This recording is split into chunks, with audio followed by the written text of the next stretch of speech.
Et voilà, bonjour à tous, bienvenue à notre dernier webinaire de ce deuxième cycle. Mais on finit en beauté parce qu'aujourd'hui, nous avons Alexandre qui va participer et intervenir. Mais pour commencer et pour l'introduire, je vais laisser la parole au directeur d'Officeni, Stéphane Malherbe. Merci Eugénie, bonjour à toutes, bonjour à tous. Merci Alexandre de nous avoir rejoints. Donc Alexandre Jost, célèbre fondateur de la non moins célèbre Fabrique Spinoza, qui va bien entendu nous présenter son action parce que c'est une vraie une action et c'est une association et un organisme qui nous tient à cœur déjà à titre personnel et parce que voilà, je pense que c'est d'autant plus d'utilité publique euh, en ce moment. Euh, Effectivement, c'est le dernier webinaire effectivement de ce cycle. Nous avons pris beaucoup de plaisir à les organiser dans sa diversité. Et aujourd'hui, donc, je vais laisser la parole à Alexandre qui va nous traiter des transformations managériales, dans les nouveaux espaces de travail avec toutes ces notions induites effectivement, c'est quoi ce fameux bonheur au travail en ce moment, et avec également les notions du télétravail et les transformations des espaces. Alexandre, merci encore à nouveau pour ta seconde participation, parce que tu étais également présent lors du premier cycle. Et je te laisse la parole. Merci beaucoup Stéphane. Bonjour à toutes, bonjour à tous. Content d'être là avec vous, au moins en digital. Ce que j'aimerais partager avec vous, c'est la compréhension au sein de la Fabrique Spinoza des transformations managériales qui sont induites par la crise sanitaire et par la nécessité de télétravailler. Et effectivement, comme le disait Stéphane en préambule, peut-être vous dire qui est la Fabrique Spinoza.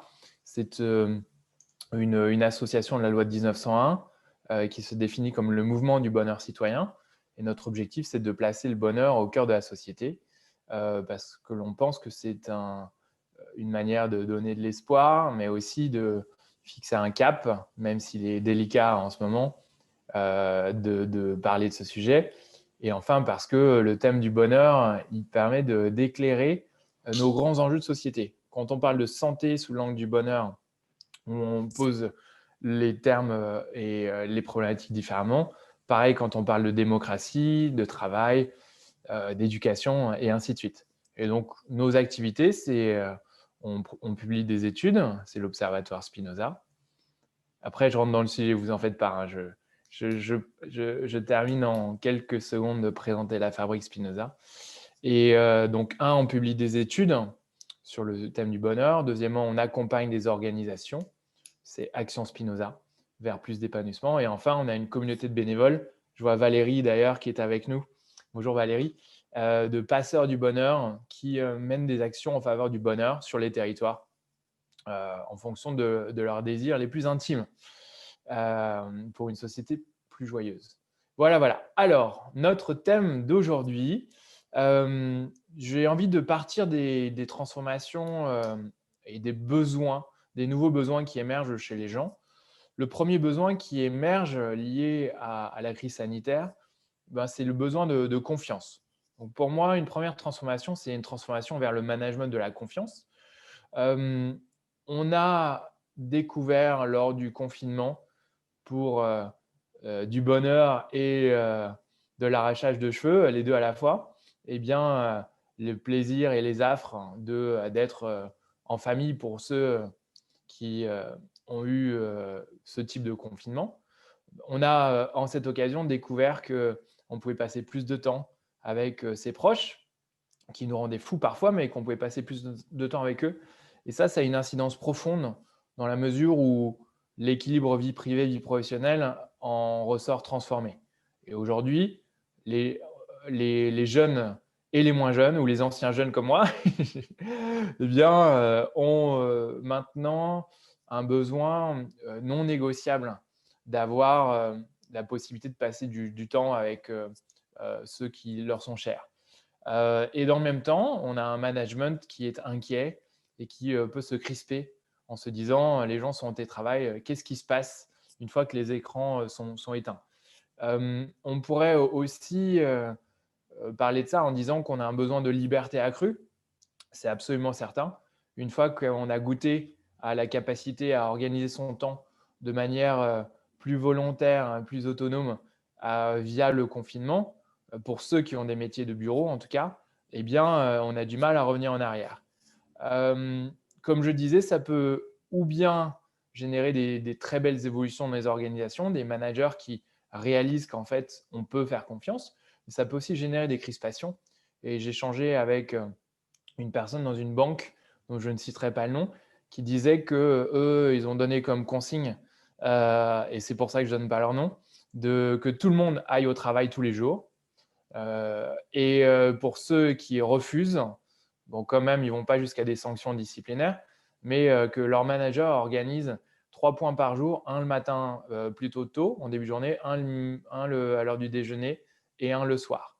Donc, on sent vraiment qu'il y a une tentative de flicage. Et ce qu'on voit à un endroit, on peut supposer que ça se produit ailleurs. Donc, les organisations qui ont atteint un niveau de maturité suffisant pour faire confiance vont faire encore plus confiance, alors que d'autres, à mon avis, prennent un très mauvais chemin. Vous connaissez la fameuse règle des 3% de Jean-François Zobrist, l'entreprise libérée, une des pionnières Favi. Il dit une organisation qui établit une règle pour empêcher que 3% de tricheurs ne le fassent, risque de pénaliser 97% de l'organisation qui est honnête, engagée, volontaire, dynamique, et ce faisant, tuer tout engagement dans l'entreprise. Et je crois que ça, c'est vraiment quelque chose à garder à l'esprit. Alors, on pourrait se dire, bon, certes, le management par la confiance, on en parle beaucoup, mais que faire pour le renforcer? Première chose, se dire que, et ça, je tire cette phrase d'un des membres de la Fabrique Spinoza qui travaille dans le champ de l'éducation et à qui je disais, est-ce que l'entreprise libérée, ça te parle au sein d'une classe d'école? Il me disait, eh bien, rappelons-nous que les entreprises libérées ne fonctionnent pas sans le remplacement du contrôle managérial par une autre forme de contrôle. Et lui me disait, dans une classe, si j'arrête d'exercer mon autorité et que je ne mets rien d'autre en place, c'est la catastrophe. Et pourtant, ces élèves ont entre 8 et 12 ans. Et donc, je recommande l'instauration d'un contrôle par les pairs. Alors, le mot contrôle n'est pas très bon, mais simplement d'une co-responsabilité où, en créant de l'horizontalité dans le management, eh bien, on fait en sorte de libérer la parole. Et libérer la parole, c'est aussi de pouvoir dire franchement à un collaborateur quand il n'a pas respecté son engagement, le dire franchement et sans violence. Et donc, pour moi, il y a à la fois une obligation de développer une culture de la vérité et une culture de la douceur. Former les collaborateurs à la communication non violente, c'est leur permettre de se dire quand les choses ne vont pas et de se le dire sans violence. Et c'est cette forme de co-responsabilité qui peut se substituer au management hiérarchique ou au micro-management. Voilà une première idée, développer une co-responsabilité entre pairs. Deuxième idée, alors qu'on travaille en ultra digital en ce moment, on a véritablement besoin de tirer parti de cette opportunité pour horizontaliser encore plus, y compris en termes électroniques. Et qu'est-ce que je veux dire par là? C'est qu'on voit que les mails dont on sait que ça n'est pas un outil adapté de travail, ou pas vraiment, enfin, comme le disait, je ne sais plus quel monsieur, j'entendais dire ça, le mail, ça n'est rien d'autre qu'une lettre, mais mise de manière électronique, email. Hein. Et donc, on sent bien que c'est finalement la transformation inachevée d'un ancien moyen de communication, avec des courriers qui partaient à cheval. Et il est temps de passer à des réseaux sociaux internes ou des outils collaboratifs. Et la vertu, pour rappel, hein, la moyenne d'un employé de bureau, c'est 5 heures quotidiennes de traitement des mails. Et dans ce traitement-là, il n'y a pas que du travail productif.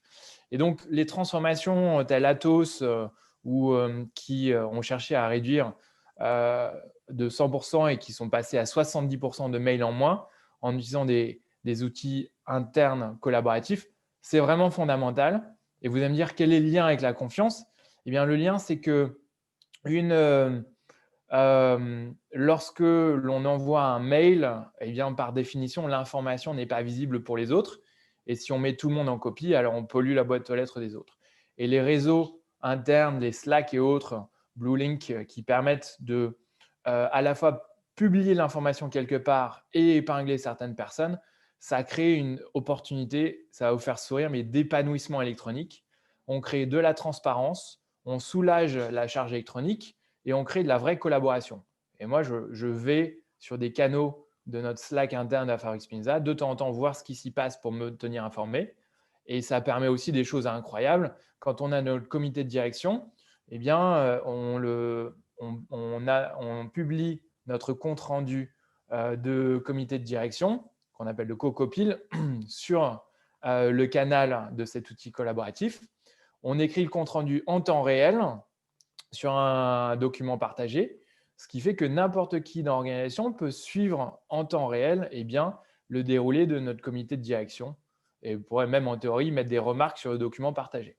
Donc, on voit que ces outils, ils ouvrent vraiment une autre forme de management, un management de la confiance.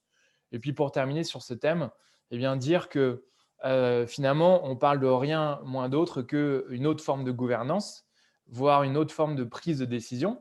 Et là-dessus, je pense que si vous êtes à partager ce webinaire avec Eugénie, Stéphane et moi, c'est que vous êtes déjà sensibilisés à ces termes de holacratie, de sociocratie.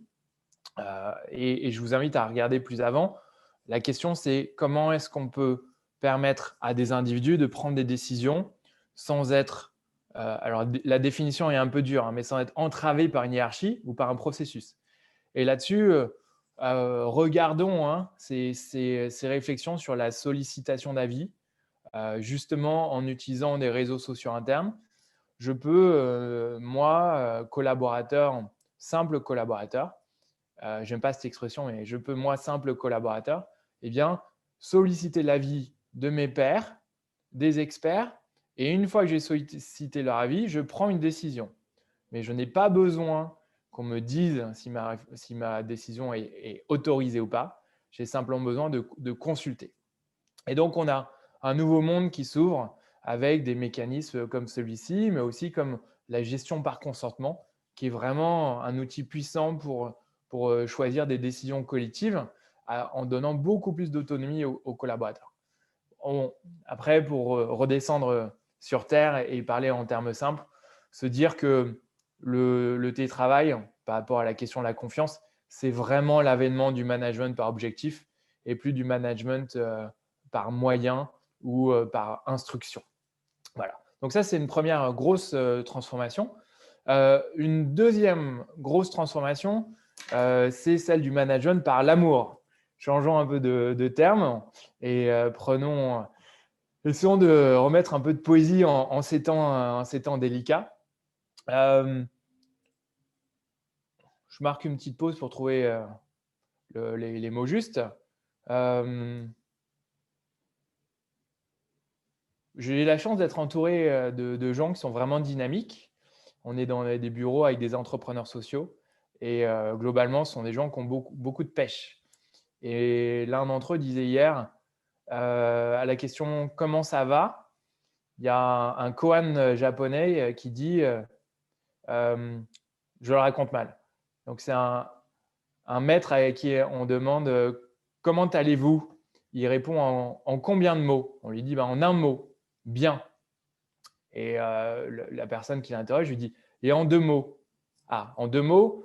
Et le maître répond « Pas bien ». Alors, le principe des koans, c'est que c'est fait pour faire réfléchir, mais en même temps, on va bien et on ne va pas bien en ce moment. C'est notre deuxième confinement. Déjà, au début du premier, après quelques semaines, je crois que c'est 3 semaines de télétravail pour ceux qui télétravaillaient, 44% des Français interrogés étaient en détresse psychologique. En détresse, pas petit coup de blues, en détresse. Donc là, c'est le deuxième. C'est le moment de vraiment prendre soin les uns des autres. Management attentif, management émotionnel, management serviteur, management bienveillant. On utilise le mot que l'on veut. Mais est-ce qu'on peut tout simplement, comme je le vois dans certaines organisations, se dire que le manager appelle tous les jours chacun de ses collaborateurs, même si c'est 5 minutes, uniquement pour savoir comment tu vas. Je t'appelle pas pour le boulot. Pour le boulot, on a une réunion qui est prévue à telle heure. Je t'appelle juste pour savoir comment tu vas. Pour mémoire, c'est un article d'Amélie Motte, mon adjointe à la Fabrique Spinoza, dans la Harvard Business Review. C'est très chic, qui citait le cabinet Hayes, selon lequel 85% des compétences du leader de demain ne sont pas liées à l'analyse, la synthèse ou des qualités cognitives supérieures, mais à l'intelligence émotionnelle. Et je trouve que ce chiffre il est intéressant. On a terriblement besoin de développer nos compétences psycho-socio-émotionnelles. C'était déjà le cas avant la crise sanitaire. Aujourd'hui, on a besoin d'être beaucoup plus empathique, beaucoup plus intelligent avec notre cœur. On vient de terminer une très jolie étude qui s'intitule « Pour une fonction publique heureuse ». Et le sous-titre que j'aurais aimé lui donner, c'est « Comment faire en sorte que 5,5 millions d'agents aillent au travail en sifflotant ». Et dans cette étude, on interroge les chemins pour plus d'épanouissement dans la fonction publique. Et on y a interrogé l'amiral Olivier Lajousse, l'ancien DRH de la Marine nationale. Et lui disait, à l'époque où il était capitaine d'une frégate en opération en Afghanistan, eh bien, il disait j'aimais mes hommes. Il dit mes hommes, il y a des femmes aussi, mais c'est une expression qui demande encore à évoluer en termes sémantiques. Je les aimais parce que je savais que c'était la seule forme de relation qui me permettrait de vivre cette aventure avec eux.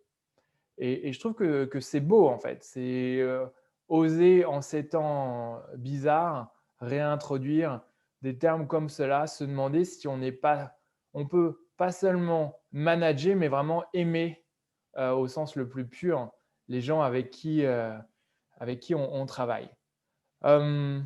Alors, concrètement, à nouveau, comment on fait? Eh bien, je pense que les fameuses minutes météo, c'est-à-dire le fait de prendre un peu de temps en réunion collective pour interroger comment les gens vont et le faire avec bienveillance. Lorsqu'on est dans des visios, rendre la caméra obligatoire pour voir les émotions de l'autre. Hein, le Wi-Fi neuronal se fait bien sûr via la voix, mais surtout via les traits du visage. Prendre soin des collaborateurs, c'est aussi savoir si l'entreprise a le budget pour ça, eh bien, quelles sont les conditions de travail des employés. Il y a ce qu'on appelle des remote companies qui étaient déjà en télétravail à 100% avant le confinement. Et ces remote companies, alors je ne recommande pas ce modèle-là, hein, mais malgré tout, elles sont inspirantes parce qu'elles donnent, elles accordent des budgets mensuels à leurs collaborateurs pour s'acheter du mobilier de bureau pour pouvoir travailler dans des conditions qui évitent de nous casser le dos. Et leur paye aussi des temps dans des coworking ou des tiers-lieux à proximité. Je pense qu'aujourd'hui, il existe encore des lieux de travail qui sont non contaminants pour ceux dont les conditions de travail à la maison sont impossibles.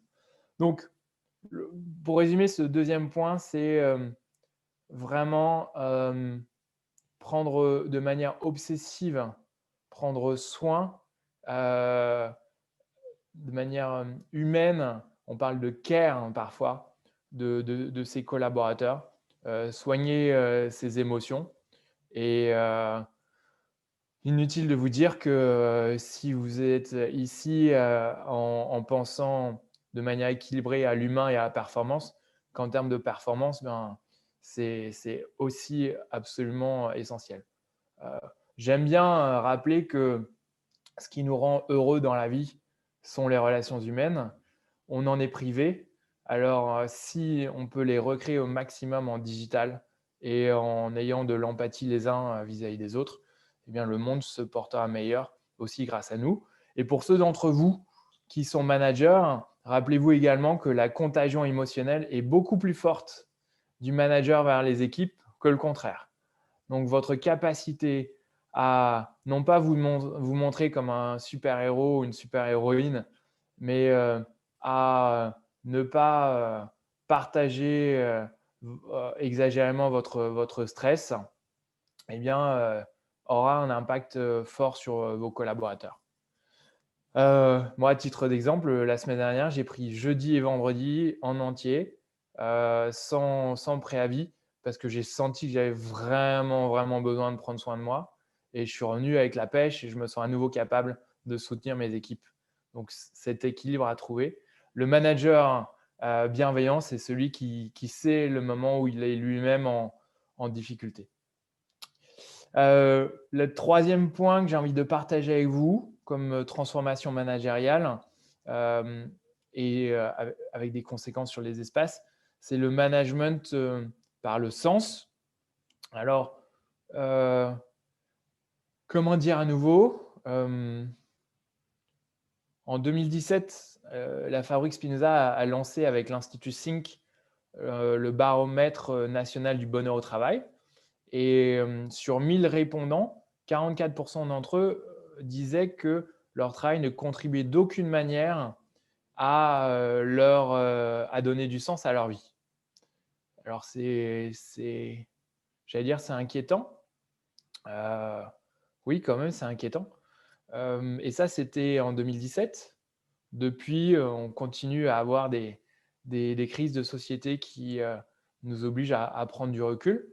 Je ne sais pas comment ça s'est traduit pour vous, mais le confinement, même si, ou bien on a beaucoup de temps parce qu'on ne peut pas travailler et on réfléchit beaucoup, ou bien on n'a pas beaucoup de temps, on court dans tous les sens, mais quand même, on se dit, mais la vie, à quoi rime la vie? Est-ce que la vie vaut le coup d'être vécue ainsi?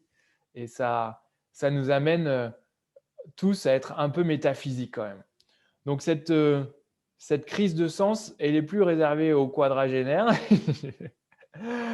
Elle est plus réservée à la génération Y ou génération Z, si tant est que ça ait existé d'un point de vue sociologique. Elle est partagée par tous. Et donc, notre capacité à être manager par le sens, elle est vraiment mobilisée en ce moment. J'étais hier soir à un petit apéro de réflexion. Bon, en fait, c'était un petit apéro, mais personne n'avait de verre à la main, donc c'était juste une visioconférence sur les difficultés de chefs d'entreprise. Il y en a un qui disait, c'était une entreprise de 300 ou 400 personnes, il disait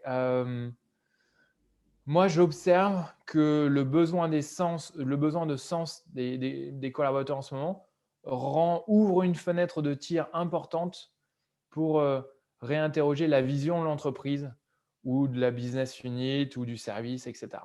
Et ça, je trouve ça intéressant. C'est que ce besoin de sens, cet appétit, il peut être transformé opérationnellement en invitant les gens à la co-construire. En parlant de co-construction, justement, suite à cette étude pour une fonction publique heureuse, on s'est aperçu que le public pouvait vraiment inspirer le privé. Et c'est la région Occitanie qui a organisé un mécanisme de co-construction avec 700 collaborateurs. C'est beaucoup, 700 agents qui ont travaillé et étalé sur 11 mois à la co-construction d'un plan d'administration pour les 3 années qui suivaient, avec au total 10 jours de travail combiné. Et je trouve que ça, c'est vraiment intéressant. Et ils en sont ressortis avec 1000 fiches idées et ils ont sectionné 126 qui sont des fiches actions. Et ces fiches actions, 80% d'entre elles, ils les ont mises en œuvre pour transformer leur manière de faire et leur vision en tant qu'administration. Et je trouve que c'est inspirant de voir que cela est fait dans le monde du public. La co-construction d'une vision, que ce soit à l'échelle d'une entreprise ou d'une équipe, c'est probablement le bon moment pour s'interroger, ou bien de manière douce, quel est notre sens supérieur, ou bien de manière un peu rugueuse, à quoi bon ce que l'on fait. Toujours un peu pour décaler le regard, Je vais prendre un exemple toujours dans la fonction publique. Et c'est sur des sous-marins nucléaires d'attaque, inattendus comme endroit. Notamment, je me réfère à l'USS Santa Fe, que son ancien commandant, qui s'appelle David Marquet, dit « Moi, quand je monte sur mon sous-marin, j'enlève mes galons, parce que c'est un moyen d'indiquer que la parole est libre, premièrement. Et deuxièmement, je définis une vision avec mon équipage et je pratique le management par l'intention. » Il est beaucoup trop complexe sur un bâtiment de guerre comme un sous-marin, de prendre la totalité des décisions quand on est le pacha en charge du vaisseau. On a donc besoin d'avoir une vision partagée et de s'assurer que ce principe de subsidiarité, il peut bien s'opérer parce que tout le monde sait exactement ce qu'on cherche à faire. Et après, ce sont les marins à différents échelons qui, munis de cette vision, de cette intention, vont prendre les décisions. Et il résume ça en disant « Je substitue l'intention à l'instruction ». Et pourtant, on a comme envie de se dire que l'armée, c'est l'endroit qui fonctionne par instruction. Je parlais tout à l'heure de Jean-François Zobrist. Donc chez Favi, j'aime bien cette anecdote qu'il raconte sur la construction d'une vision à l'échelle d'une mini-usine. Donc pour ceux qui connaissent, Favi, c'est une entreprise qui fabrique des pièces automobiles qui sont des fourches d'embrayage. Alors il marche, j'ai pas mis à jour mes chiffres, mais il y a quelques années, ils fournissaient 70% des constructeurs automobiles européens. Donc voilà, c'est une belle réussite. Et donc lui, il a cherché à déployer une vision d'entreprise, mais surtout qu'elle se fasse à un niveau très granulaire. Et pour ça, il a invité les usines à se réorganiser par machine, qu'il a appelé des mini-usines. Et ensuite, il a demandé à chaque mini-usine de faire émerger une vision. Et il y en a une que je trouve très jolie. Ce sont des ouvriers qui, autour de leur mini-usine, ont dit « Nous, ce qu'on cherche, c'est faire en sorte que Peugeot, PSA nous aiment. » Et il n'a pas dit, ils n'ont pas décidé qu'ils voulaient avoir des pièces sans défaut. Ils ont dit non, non, nous, notre vision, c'est vraiment qu'à la fin, notre client, ce client, nous aime. Et quand on fait ça, effectivement, ça fait qu'on est obligé d'avoir des pièces sans défaut, très haute qualité. On est obligé de livrer à temps, mais de surcroît, il y a un appel de sens et qui se traduisait pour eux par le fait d'insérer des petits cadeaux, des mots doux, des fleurs dans les colis de livraison des pièces. Et donc, on voit en quoi, par ces mécanismes, on peut vraiment redonner une âme. Et je vais prendre un dernier exemple. C'est dans un office de tourisme en Camargue qui s'appelle l'Office des Deux Rives. L'exemple que je prends, il date d'il y a quelques années, je dirais 2016 peut-être. Vous voyez, les offices du tourisme, déjà avant la crise sanitaire, ils étaient quand même en difficulté. Parce que réfléchissez à comment vous fonctionniez quand vous alliez en vacances, mais on était peu nombreux à pousser la porte d'un office du tourisme. Donc eux, ils se sont dit, nous, on va réinventer notre vision pour des raisons business, mais aussi pour des raisons d'âme. Et pour ça, ils se sont dit, bon, nous, on n'est pas loin du chemin de pèlerinage Saint-Jacques-de-Compostelle. Donc, ils ont bossé ensemble, ils ont fait des ateliers en intelligence collective, et ils sont arrivés à la conclusion que leur objet, c'était de donner des pensées positives aux touristes et par extension aux pèlerins.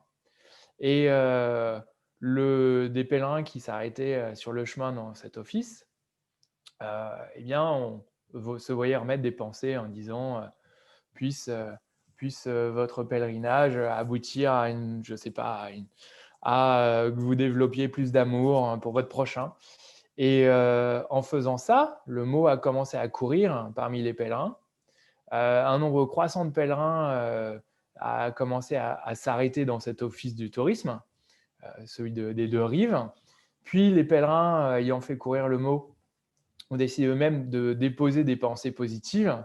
Et vous trouvez dans cet office du tourisme bien, une espèce de brassage collectif de pensées positives. Et je trouve ça intéressant parce que cet exemple, il montre comment, par le fait de retravailler une vision et trouver un sens supérieur, ils ont pu refaire pousser la porte de leur office par des gens qui sinon n'y seraient pas allés.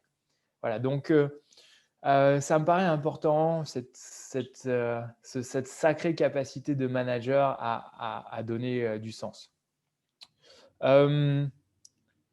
Qu'est-ce que je fais, Stéphane? J'ai encore une réflexion à partager sur les espaces de travail. Pas de Est-ce souci, que... vas-y, avec grand plaisir, nous t'écoutons. Ouais, ok. Donc là, j'ai partagé 3 grands concepts de transformation managériale par l'amour, par la confiance et par le sens. J'aimerais aussi voir comment ça s'articule avec les espaces de travail et peut-être vous dire que l'enjeu principal, on va exclure le temps de confinement là, ou qu'on vient un peu de couvrir, mais le moment où on va retourner dans nos espaces, on a quand même une grande interrogation pour savoir à quoi vont-ils ressembler demain, ces lieux de travail après tous ces bouleversements. Alors, première idée, c'est que les gens reviendront au travail parce que les liens humains pourront s'y développer, pourront s'y tisser. Et à la fois, c'est Elodie Sago qui était présente à un webinaire ici avec Officeni il y a quelques mois, qui disait que les liens humains sont devenus ambivalents. À la fois, le lien humain protège, le lien humain nourrit, et en même temps, l'autre est contagieux. Donc, est-ce qu'on va pouvoir retrouver le plaisir de voir l'autre en sérénité? Et malgré tout, on a un besoin absolument essentiel de recréer ces liens humains. Et dans notre étude Nouveaux espaces de travail, expérience collaborateur, on explore ce sujet, voir comment les espaces de travail de demain pourront favoriser la sérendipité, l'échange d'informations informelles, les rencontres fortuites qui sont tellement importantes en termes d'épanouissement et en termes aussi de qualité de travail. Une deuxième grande orientation des espaces de travail de demain, c'est le retour ou, à défaut du retour, la place croissante de la nature. Vous voyez à quel point on a besoin de celle-ci, que vous soyez auprès de la nature, au sein de la nature ou privé de la nature en ce moment. Je pense qu'on ressent tous ce besoin intime. Et j'intervenais ce matin aux rencontres aux assises de la santé près de l'Assemblée nationale. Et je partageais une expérience où on voit que le taux de récupération de malades suite à une opération cardiovasculaire dans l'hôpital de Pennsylvanie, eh bien, la qualité de récupération est bien supérieure lorsque les gens ont des fenêtres ouvertes sur des arbres ou lorsqu'ils sont face à un mur. Et on parle d'une consommation 2 fois moindre d'analgésiques et un temps de séjour à l'hôpital moindre de 1 jour. Donc, ça, c'est une illustration parmi beaucoup d'autres sur la puissance du vivant à notre égard. On parle de biophilie et les espaces de demain auront besoin de réintégrer la nature pour juste nous chouchouter un petit peu. Après, peut-être que la transformation la plus impactante de nos bureaux de demain, c'est leur nécessité à être non pas flexible, mais hyper flexible. Donc, flexible, on le savait déjà, hein, c'est le principe du zoning ou de l'activity-based working. On a besoin de bureaux qui puissent accommoder l'ensemble des tâches à réaliser au travail, pas seulement être en réunion, être à la cafétéria et traiter ses mails, mais aussi être créatif, avoir des temps collaboratifs impromptus et rapides, des réunions de crise, des lieux de repos. Donc, on a besoin d'être flexible dans le design des espaces pour pouvoir faire tout ça. Hein, je le redis, ça s'appelle l'activity-based working. Et en même temps, demain, on ne sait pas vraiment quand les gens vont retourner au travail pour de bon. Quel sera, ou pour de bon, je ne sais pas, si on a des confinements, déconfinements, reconfinements, on ne sait pas quel est le cocktail de tâches que voudront réaliser les gens au travail. On ne sait pas vraiment quelle est la proportion de toutes ces activités. Et comme on ne sait pas, on a besoin d'imaginer des espaces demain qui seront non pas flexibles, mais hyper flexibles. C'est-à-dire qu'ils peuvent être eux-mêmes réaménagés si on s'est trompé dans le zoning ou dans le design des espaces au départ. Alors, comment est-ce qu'on fera pour ça? C'est complexe, hein, mais je pense qu'on a besoin, le jour où on retourne au travail, à la fois de faire du vrai, de l'analyse fact-based, d'examiner des temps de travail par type d'activité et voir comment ça se répartit. Et on a aussi besoin de véritablement écouter les collaborateurs, les interroger. Qu'est-ce que vous souhaiteriez être en capacité d'effectuer comme tâche quand vous êtes au travail et en tirer des leçons. Et donc, ça demande aussi un vrai accompagnement pour faire émerger cette parole et pour rassurer afin que les espaces de travail de demain soient à la fois de lien social, de performance, mais aussi de sanitaire et de sécurité. Je vous le disais, hein, Action Spinoza est aussi actif sur ces sujets-là, sur quel accompagnement prodiguer aux organisations qui, dans des processus de transformation spatiale, veulent préserver l'humain. Nous, c'est préserver l'épanouissement humain. On n'est pas des space planners, mais préserver l'épanouissement humain dans ces bouleversements, c'est important pour nous. Et je terminerai en disant qu'on va voir des tentations gigantesques des organisations de diminuer énormément les mètres carrés des espaces de travail. Et ça, cette tentation, elle est extrêmement dangereuse parce que si d'un côté, on va de toute façon rester, quelle que soit la condition sanitaire, avec un temps de travail qui sera ancré dans nos cultures, eh bien, et ça va bien diminuer le taux d'occupation. Dans le même temps, comme on a un cocktail de tâches plus vaste à réaliser au travail, malgré tout, être créatif, se reposer, socialiser, faire des réunions de crise, tout ce dont j'ai parlé, on a besoin d'un plus grand nombre d'espaces. Et ce plus grand nombre d'espaces, eh bien, il exige un peu plus de mètres carrés.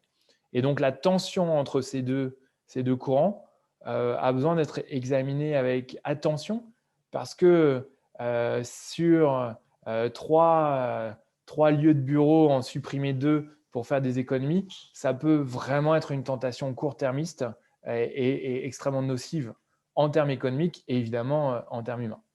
Voilà, je suis toujours plus bavard que ce que j'ai prévu. C'est parce que c'est passionnant, c'est pour ça. Ah, merci, c'est gentil Stéphane. Merci Eugénie. Je suis à votre écoute, chers amis, pour vos réactions. Merci beaucoup Alexandre. Alors oui, n'hésitez pas à mettre vos questions dans le chat. Mais je pense qu'il y a beaucoup à processer avant de... Parce que moi, je t'avoue, je vais en sortir de cette réunion et je vais avoir besoin de réfléchir à tout ce que tu as dit. C'était vraiment très intéressant. En fait, si vous me permettez de prendre la parole et de t'interroger dans les quelques minutes qui nous restent, Alexandre, en fait, à l'issue de tes propos et effectivement de ceux également de Vincent qui se rejoignent avec cette vision optimiste et tous ces défis effectivement à relever qui sont passionnants, il y a quand même une interrogation, c'est que souvent ce qui est dépeint, ce futur idéal avec toutes ces transformations souhaitées, bien entendu, hein, qu'il faut avoir, parce que je trouve que l'une des premières vertus, si on peut appeler ça comme ça, enfin du vrai bouleversement, c'est que toutes les thématiques que vous mettez à jour, en fait, sont des thématiques qui sont d'ordre sociétal et qui sont pas propres à l'environnement de travail. Le vivre ensemble, la quête de sens. Donc ça, je trouve que déjà, il y a un sujet qui est passionnant et qui interpelle déjà sur la nature profonde de l'être humain à s'interroger sur le vivre ensemble, qui dépasse comment dirais-je, les murs de l'entreprise, parce que souvent on interroge le manager, mais c'est aussi de s'interroger manager et collaborateur, c'est quoi le vivre ensemble, c'est-à-dire à l'extérieur du travail, là où on a souvent tendance à être un petit peu dans un cercle assez restreint de connaissances, où l'autre, par essence, c'est très général ce que je dis, hein, comment dirais-je, n'est pas forcément une priorité. Et j'en veux pour preuve, je ne sais pas si vous avez fait attention, là, ils ont Carrefour en province, non, c'est un Leclerc, et d'ailleurs, ça fait un tollé sur les réseaux sociaux, comment dirais-je, a mis en vente des lièvres, mais entiers vivants, c'est-à-dire avec leur peau, voilà, parce que c'était un gibier.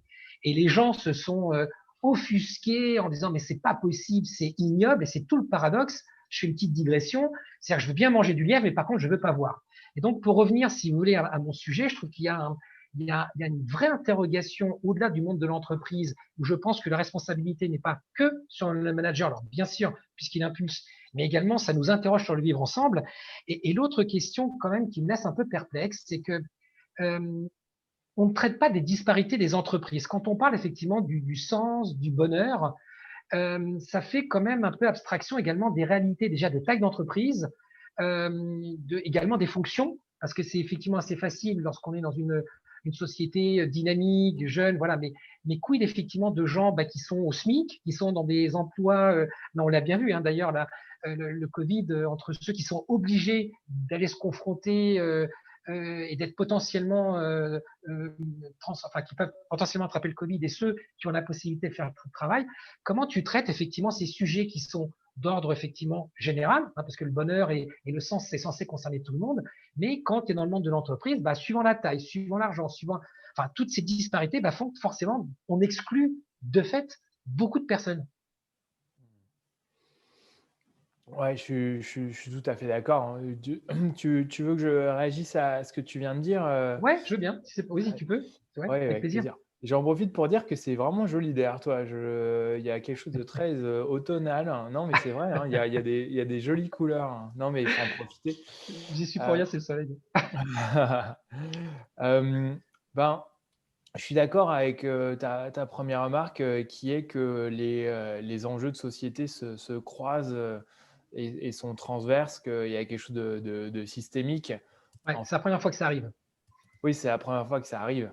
Euh, ma femme est journaliste et elle faisait une enquête sur ces terribles attentats et elle interrogeait une femme musulmane, aide-soignante, qui avait déménagé de chez elle, hein, pour faire plusieurs centaines de kilomètres pour aller aider et travailler dans le Grand Est lors la première crise sanitaire, et qui le refait maintenant. Et on voit qu'on a la rencontre des questions complexes de religion et de crise sanitaire. Et s'il y a un point commun entre tous ces sujets, c'est probablement, j'ai parlé d'amour tout à l'heure, mais pour utiliser un mot plus convenu, de fraternité. C'est dans quelle mesure est-ce qu'on est en capacité aujourd'hui de reconstruire et alimenter cette troisième valeur républicaine qui est probablement la plus pauvre. Je pense qu'on est à un moment crucial de croiser des chemins et je nous souhaite tous, je sais qu'on ne fait pas de politique, mais je en fais quand même, je nous souhaite tous ce soir que ce soit Trump qui soit battu. Et on a quand même vraiment besoin en ce moment d'éviter la crispation, finalement on pourrait dire que le management par la défiance est une forme de manque de fraternité, c'est-à-dire un manque de capacité dans le fait de croire en la puissance d'un autre citoyen, fût-il au travail. Donc, et peut-être que pour être dans le domaine de l'actionnable, parce que quand on dit c'est systémique, finalement, on dit systémique, c'est un gros mot pour dire on ne peut rien faire. C'est systémique, il faut agir partout, donc on ne peut rien faire. Mais alors, je pense que je suis avec un auditoire qui est plutôt à partager ce genre de choses, mais il reste un point central de tout ça, c'est notre capacité à travailler sur nous-mêmes. Si on est en capacité, moi, j'ai jamais autant médité que depuis le début de la crise sanitaire. Non, c'est pas vrai. J'ai jamais aussi régulièrement et quotidiennement médité que depuis le début de la crise sanitaire. Parce que je sens que j'ai besoin, je me réveille, mais stressé avec du cortisol à plein les ballons dans les veines. Je sens que j'ai vraiment besoin Ouais, de je suis d'accord. travailler Ouais. sur moi dans différents domaines de ma vie, quand j'interviens comme maintenant, ou avec mes collègues, ou avec ma femme, ou avec mon petit garçon qui est tellement mignon, de chercher à être un agent positif par mon savoir-être. Et je trouve que ça, quel que soit son métier, quelle que soit la taille de l'entreprise, quel que soit le domaine de la société, l'éducation, c'est un début de solution. Et à ceux qui pourraient penser, oui, bon, tout ça, c'est un peu rêveur, quand même, rappelons-nous que suite à une initiative qui s'appelle Mindfulness England, un groupe transpartisan j'allais dire de députés, on ne dit pas députés, comment on appelle ça, à la Chambre des représentants, de parlementaires à la Chambre des représentants, eh bien, médite avant l'ouverture des sessions parlementaires. Et les mots importants, c'est parlement, un, et deux, c'est transpartisan. Et ça, c'est de la fraternité aussi, c'est d'arriver à mener des actions par-delà les barrières idéologiques. Je n'ai pas répondu à ta deuxième question, mais j'y répondrai, Stéphane, sauf s'il n'y a pas de questions de nos camarades. Non, pour l'instant, on n'en a pas, mais on dépasse un peu le temps. Donc, Ah oui, zut, ah oui, j'avais 30 en tête. Ah bah donc, ouais, ok, c'est vrai. Ouais. Mais vas-y. Ah oui, réponds, Bah, parce qu'en je plus, je vais te réponds. dire, enfin, si tout le monde est d'accord, bien entendu, allez, en quelques minutes, parce qu'en plus, également à ce qu'est la Fabrique Spinoza, voilà, le bien-être citoyen dans sa globalité. Et pour rappel, la question, c'était quid du traitement des disparités, parce que quand on traite effectivement de tous ces sujets qui sont censés concerner tout le monde, dans les faits, il y a beaucoup de personnes sont exclues. Et si effectivement, voilà, t'es pas du bon côté de la fourchette, Bah, cette question, elle est pas facile, hein, mais je dirais que y a quand même des fondamentaux et des universels qui font que des choses restent applicables dans toutes les organisations. Et moi, je cite souvent, hein, tu l'as déjà entendu, Stéphane, mais le cas de l'entreprise Gore, hein, qui fait avec Gore-Tex, qui, elle, s'est réorganisée en unité opérationnelle de 150 personnes au motif que c'est la taille, d'après les neurobiologistes, c'est la taille optimale des groupes humains à l'intérieur desquels on ressent de la confiance. Et donc, je crois que même dans des gros navires de plusieurs milliers ou dizaines de milliers de collaborateurs, hein, il y a des entreprises qui sont plus grosses que des pays. Sodexo est plus gros que l'Islande en termes de nombre de salariés. Eh bien, il est possible de trouver des formes de gouvernance qui font que ce que l'on met en œuvre dans une PME reste applicable dans une grande entreprise. Voilà sur première idée. Et deuxième idée qui est que tout ce qui est du champ de la transformation du collaborateur et le développement de son savoir-être, cela reste aussi possible quelle que soit la taille de l'organisation. Et enfin, sur la disparité des métiers, je crois que là, c'est plutôt le sens qui nous permet d'y répondre. Vous connaissez cette fameuse anecdote où on demande à une femme de ménage de la NASA ce qu'elle fait. Et elle répond je fais en sorte que les ingénieurs puissent faire décoller les fusées. Et je pense que c'est une anecdote qui est une parole vraie tirée d'un TEDx. Et je pense que c'est vrai. Il n'y a aucune personne qui est exclue de la contribution au sens d'une organisation de par son métier. Ou évidemment, il vaut mieux être informaticien chez Microsoft que chez Nestlé, parce qu'on est plus près du cœur de métier. Mais rappelons-nous l'étude de Deloitte, et je conclurai là-dessus, qui dit que le sens, je crois que leur étude s'appelle Sens interdit, vous voyez le jeu de mots, qui révèle que le sens est la co-responsabilité de l'organisation, du manager et du collaborateur. Et le mot important, c'est co-responsabilité. Personne ne peut susciter l'émergence du sens à lui tout seul chez un collaborateur et personne n'est en capacité de révéler le sens de son métier à lui tout seul si l'organisation et le manager n'y contribuent pas. C'est en ça que cela doit être des mécanismes co-construits. Et cette co-construction, je pense qu'elle est valable dans tous les métiers et toutes les industries. super. Merci beaucoup, Alexandre. Eh bien, on arrive à la fin de notre dernier webinaire de ce deuxième cycle et on est désolé, on finit un peu en retard, mais c'était super, c'était vraiment passionnant et je pense que Stéphane et moi ne voulions pas s'arrêter parce que le moment où on arrête ce webinaire, c'est on arrête le cycle et ça nous fait un peu mal au cœur. Mais en tout cas, merci beaucoup Alexandre. Stéphane, tu veux faire un petit mot pour la fin ou... Très, très rapide parce que nous sommes en retard et puis je laisserai bien entendu Alexandre conclure.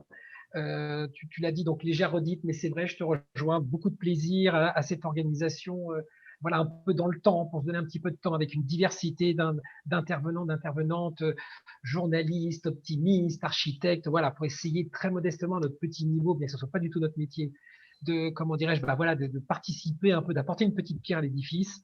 On a pris beaucoup de plaisir avec Eugénie, que je remercie pour son travail. Euh, pour son implication à mes côtés, ce qui n'est pas toujours facile, même si je fais des efforts, malgré la méditation, donc à relever ce défi. Merci pour votre fidélité et votre présence. Alexandre, le mot de la fin.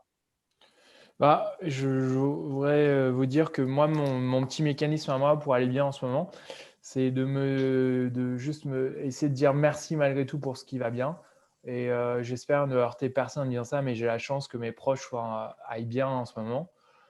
J'ai un toit et c'est galère économiquement, mais on tient le coup. Et donc, je dis merci à ça. Et j'ai découvert cette citation que j'ai envie d'afficher sur mon frigo. C'est de Sénèque ou Marc Aurèle. Enfin, ça doit être Sénèque qui cite Marc Aurèle. Je ne sais plus, mais c'est Sénèque, je crois, qui dit la vie, deux points, ce n'est pas d'attendre que l'orage passe, mais de danser sous la pluie. Et je me dis, waouh, c'est dur en ce moment, mais voilà,